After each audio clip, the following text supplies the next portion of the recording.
Hey there. Does life and the news have you stressed out? Everywhere you turn, you're reminded about what's bad in the world. Well, you're in the right place. Welcome to The Good Part Is, where we'll focus on all things good pertaining to culture, health, and fashion. Stay tuned.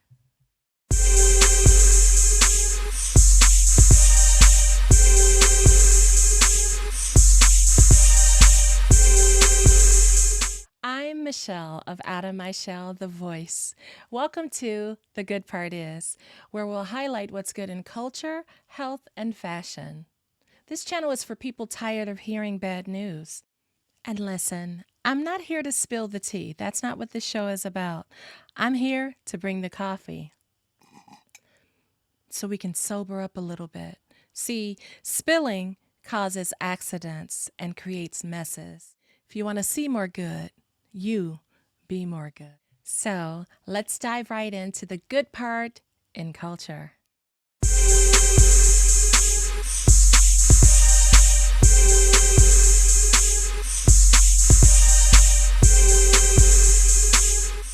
On February 17th, 2023 of this year, to celebrate his 60th birthday, six-time NBA champion and owner of the NBA's Charlotte Hornets. Any guesses on who this is? It's Michael Jordan. Well, he made a $10 million donation to Make-A-Wish's foundation.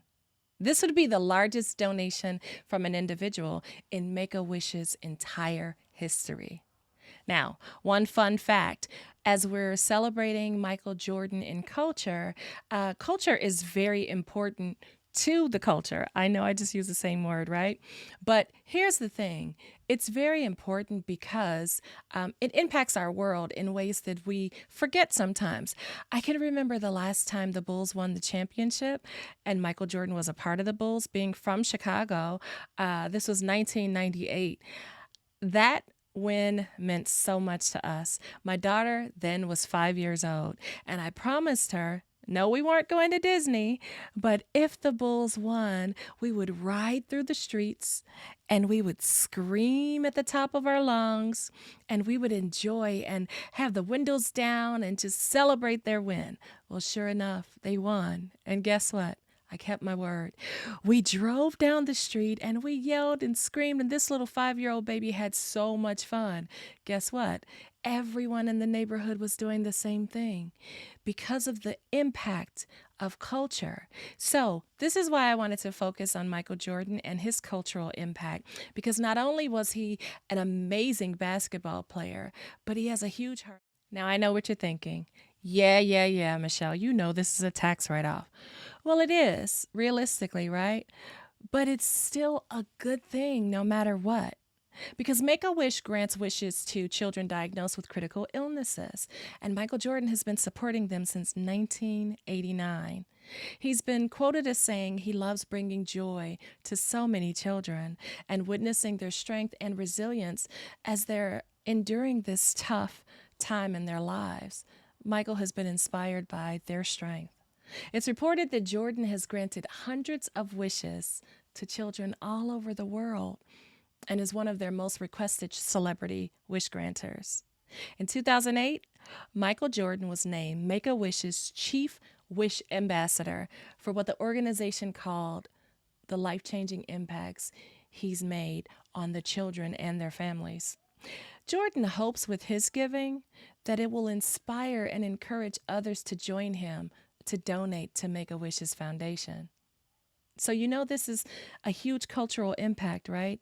It's impacting so many children's lives. I'm thankful for that. And the good part is the children, the culture, and the world are blessed by Michael Jordan.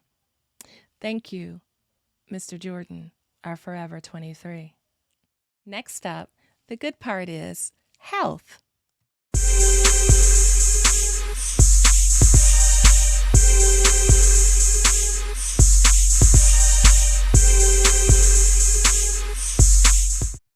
Did you know that last year more than 16% of Black Americans reported living with a mental illness?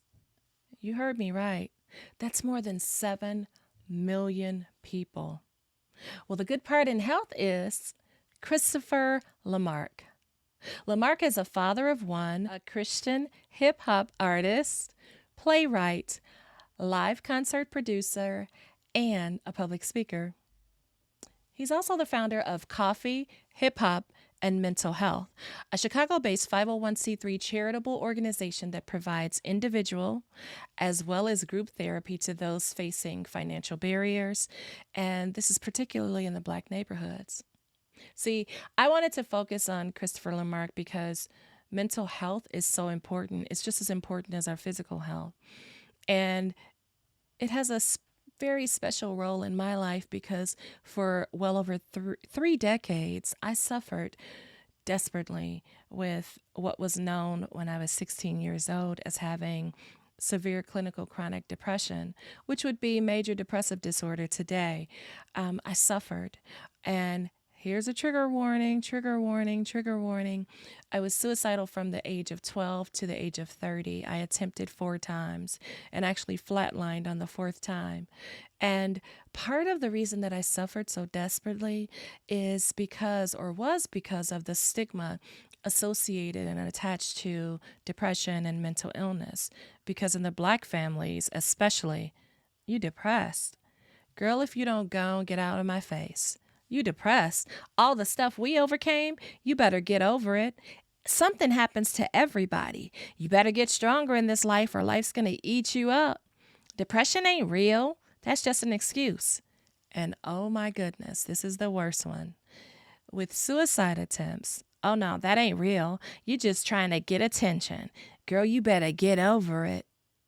Can you imagine saying that to someone these days who's really dealing with a mental health crisis? Well, that's why I'm so thankful for Christopher LeMark. And I'm thankful that at 50 years young, I have had the support now that I needed then so that I can work through those issues. We all need mental health, good mental health. And it's people like Christopher LeMark who's making his mark, all pun intended, yes, a play on words, but he's making his mark in our society and our culture, and he's really putting a dent in this mental health crisis. According to his website, LeMark's donation-based coffee shop model funds the program. It builds community, and it's a space of refuge for those in need of support. Hip-hop is intentionally infused in everything they do, from the beverage menu to the creatively curated events they host throughout the city. Funds from coffee and merch sales, donations, and grants help to pay for people to receive therapy. The mission is to bring awareness to the importance of mental health, emotional intelligence, and self-awareness to one's quality of life, particularly in the Black community. The primary service is to provide access to mental health and therapeutic services by removing the financial, systemic, and emotional barriers which prevent healing. The goal is to match and schedule a minimum of 20 applicants per month. That's a lot of people per month. LeMark desires to create a safe space for people and community. LeMark grew up in group homes and shelters, and because of the many traumas he faced, he also had various thoughts of suicide. Eventually, he would seek therapy. While in a session, the therapist told him that being abused as a child wasn't his fault. And oh my gosh, it was as if the shackles were loosened and a light shone bright. LeMark went home and wrote down 3 words that changed the entire trajectory of his life. Those 3 words were coffee, hip-hop, and mental health. This is where the concept of coffee, hip-hop, and mental health was birthed. Although launching the coffee shop has not been a walk in the park, LeMark's vision is being actualized slowly but surely. Right now, he helps individuals receive their needed mental health through his coffee, hip-hop, and mental health coffee shop. The shop has various weekly events, including group therapy, men's therapy, meditation, yoga, and fitness classes. This is just to name a few. The good part is Christopher LeMark is impacting his community by making mental health a priority for himself and others, 1 cup of coffee at a time.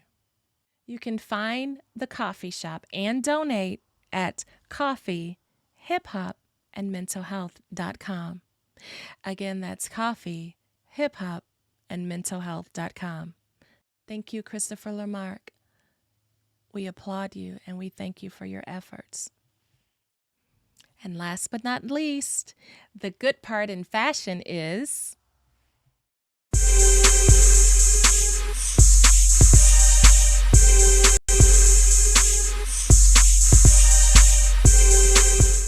now, when we think of fashion, often we go down the rabbit hole of what's trending on Instagram, right? Who's doing what on TikTok? Who's wearing what new makeups are popular? Well, the good part in fashion today is Tobe Nwigwe. Yes, I said it. Nwigwe is a 35-year-old Houston native, father of 3, husband, and independent hip-hop artist. Tobe is also a Grammy-nominated artist. He co-stars in a Netflix sitcom, Mo, and he has a new role in the upcoming Transformers movie, which will release in the summer of 2023. That's this year, y'all. Tobe has a unique hip-hop sound and style and wasn't always interested in being an artist. Formerly, Tobe played football and had a shot as a linebacker in the NFL until an ankle injury uprooted his dream. Following his career-changing injury, he began writing and rapping, and this would birth a new desire. Soon after, with the support of family and friends, he started the successful YouTube and Facebook series, Get Twisted Sundays. Through his music, Tobe presents a message of perseverance, family, God, and individual and cultural confidence. Tobe has been quoted as saying, "If my wife and kids can't come to the performance, well, neither will I." Therefore, he performs with his wife and children in tow. Many industry influencers have coined Nwigwe as hip-hop renaissance man. Not only is he an independent hip-hop artist, but he's a visionary in fashion, production, and writing. He creates new trends of mint styles, from clothing to stage to location to set design.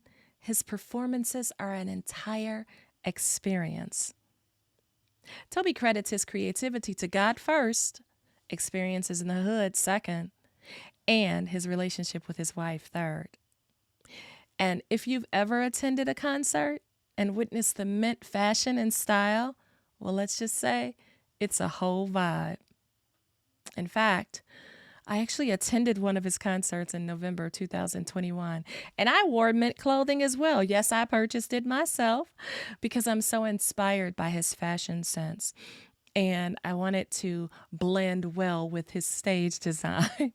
It was amazing. The performances were incredible. Also, the Contemporary Arts Museum in Houston honors Tobe in a residency at the museum. While they were interviewing him, Tobe credited his unique mint outfit to the museum's Rienzi room. Tobe is convinced that you don't need this huge machine behind you if the people fool with you. If you can get the support of people, you're good. Tobe's and his wife's style is different. It's cohesive. It's uniformed. It's cutting edge. It's modest and fashionable. And it's filled with mint, y'all. You can find Tobe Nwigwe all over social media at TOBE NWIGWE. Again, that's TOBE NWIGWE. The good part here is Tobe Nwigwe's hand in fashion and hip-hop is authentic with no apologies. His rise to notoriety is an example of the power of faith, having a gift mixed with consistency, and good people surrounding you who believe in your vision. Now that we've traveled down the good parts of culture, health, and fashion, remember, step away from consuming bad news all day. Instead, look for what the good part is. And if you want to see more good, you be more good. I know that's grammatically incorrect, but you get it. Be more good if you want to see more good. And hey, if you know someone in culture, health, or fashion, who's contributing and sewing the good parts to our lives, please provide their names and info in the comments section below. I'd love to honor them in an upcoming video. Check out more good news by tapping the screen here or tapping the screen there to watch another good video. I wanna share what's good Hit the like button and with the subscribe if you haven't already. world. And I'll see What's you on good the next with all